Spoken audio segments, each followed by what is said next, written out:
പനങ്കരിക്ക് എല്ലാവരും കണ്ടിട്ടുണ്ട്. അപ്പോൾ പനങ്കരിക്ക് വെച്ചൊരു ജ്യൂസാണ് ഇന്നുണ്ടാക്കുന്നത്. അപ്പോൾ അതിനുവേണ്ടി പനങ്കരിക്ക് വെട്ടി അതിൻ്റെ ആ കരിക്കും ഭാഗം എടുത്തിട്ട് അതിൻ്റെ പുറത്തുള്ള ആ ഒരു പാട കണക്കുള്ള തൊലി കട്ട് ചെയ്ത് കളയണം. അല്ലെങ്കിൽ ഒരു കയ്പുണ്ടാവും. അത് കറക്റ്റ് കട്ട് ചെയ്ത് കളഞ്ഞതിന് ശേഷം നമുക്ക് നല്ല പനങ്കരിക്ക് കിട്ടും. അപ്പോൾ ഇത് വെട്ടിയെടുക്കുന്നത് കുറച്ച് പാടുള്ള പണിയാണ്. പക്ഷേ നമ്മൾ മേടിക്കുന്ന സ്ഥലത്ത് വെട്ടിത്തരാൻ പറഞ്ഞു കഴിഞ്ഞാൽ അവർ വെട്ടിത്തരും. അപ്പോൾ ആ വെട്ടിയെടുത്തതിന് ശേഷം ഈ പനങ്കരിക്ക് ചെത്തി വൃത്തിയാക്കി എടുക്കണം. ചെത്തി വൃത്തിയാക്കി എടുത്ത കരിക്ക് നമുക്ക് ജ്യൂസ് അടിക്കാനായിട്ട് ഉപയോഗിക്കാം, അല്ലെങ്കിൽ നമുക്ക് ഡയറക്റ്റ് തിന്നാനായിട്ട് ഉപയോഗിക്കാം.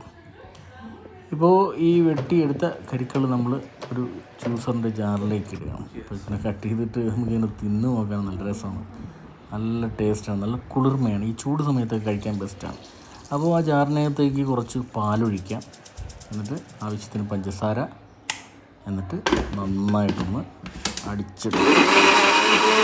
അപ്പോൾ അടിച്ചെടുക്കുമ്പോൾ നമുക്ക് കുറച്ച് ലൂസായിട്ട് വേണം എങ്കിലും കുറച്ച് വെള്ളം കുടിച്ചു.